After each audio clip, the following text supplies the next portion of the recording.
Hello, my name is Carolyn Lanzo Smith, and I'm the chair of the St. Joseph Altar Ministry at Christ the Redeemer Catholic Church in Houston, Texas. Our ministry upholds the Sicilian tradition of creating an altar to honor St. Joseph and to raise funds to feed the poor and to meet the needs of the less fortunate. We invite you to attend an altar so that you can fully experience our dedication to our patron saint and increase your devotion to St. Joseph. Our ministry is open to all. In this year of St. Joseph, I would like to explain the altar and the traditions behind it, and invite you and your family to prepare a small altar in your home from items that you already have. Prepare a traditional meal, invite your family and friends, and ask them in return to bring a non-perishable food item. Reference PDFs are available on our parish website. May St. Joseph continue to bless you, and may you enjoy your Tavala di San Giuseppe. Grazie.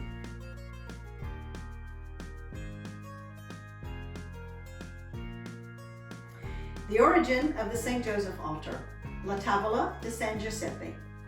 A St. Joseph altar is an offering of love, labor, and sacrifice in honor of the patron saint of the Sicilians and Universal Church.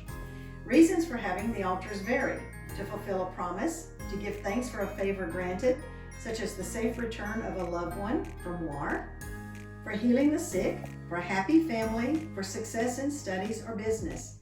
According to legend, the St. Joseph altar originated in Sicily many centuries ago during a period of drought and famine. In desperation, the people turned to St. Joseph asking for his help and intercession. When the rains came and the crops prospered, their prayers were answered. In thanksgiving, the community made offerings to St. Joseph of their most appreciated gift, food. In his honor, they erected a lovely altar with 3 levels to represent the Holy Trinity.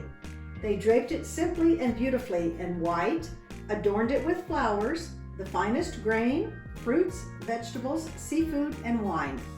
All were invited, especially the very poor, to share in their prayer and festivity.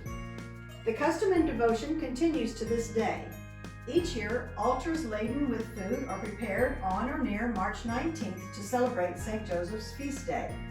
Preparations are made weeks in advance for the great day. Much hard work is involved, but participants, family, and friends graciously accept this as a form of sacrifice and a labor of love.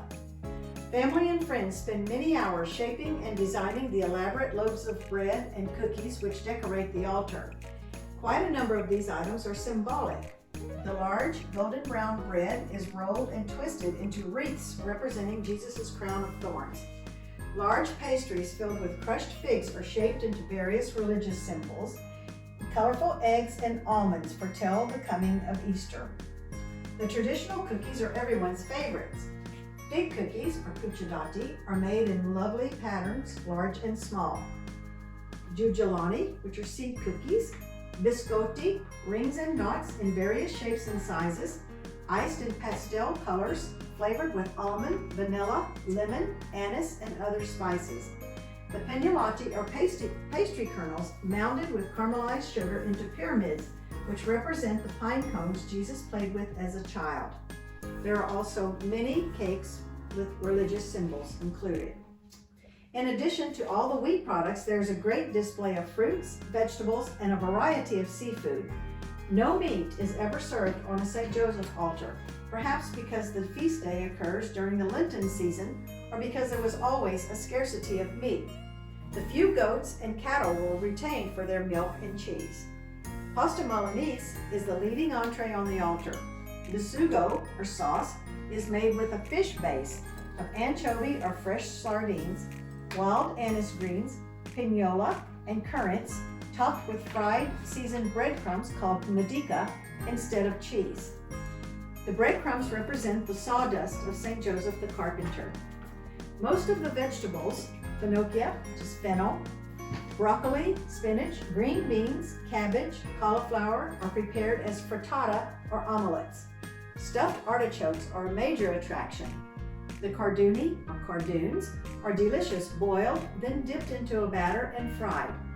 The green fava bean is also served in a frittata or with garlic sauce. When dried, roasted, and blessed, the fava bean becomes a very popular lucky bean. Legend has it that you will always have money in your pocket as long as you carry a lucky bean. This myth began during one of the famines in Sicily. The fava bean at the time was used as fodder for the cattle. In order to survive, the poor farmers prepared them for their own table. Thus it became the lucky bean, as it saved them from starvation. Today it is still used in numerous Sicilian recipes. A lovely and important custom on St. Joseph's Day is that of having children enact the roles of the Holy Family, Jesus, Mary, and Joseph. Sometimes favorite saints are chosen to accompany them. A table is set especially for the children. They are served a small portion of the main food. Guests dine only after the Holy Family and saints have completed their meal. Then, as families and friends gather to share the food, there is much camaraderie. The age-old expression frequently used, "May St. Joseph always smile upon you." The celebration of St. Joseph is an opportunity for the prosperous to share with those less fortunate. Here at Christ the Redeemer Catholic Church, all proceeds from the meal, cookie and cake sales, and donations are given directly to our local assistance ministry in Northwest Houston to be used for the needs of the less fortunate. This is the heart of La Tavala de San Giuseppe.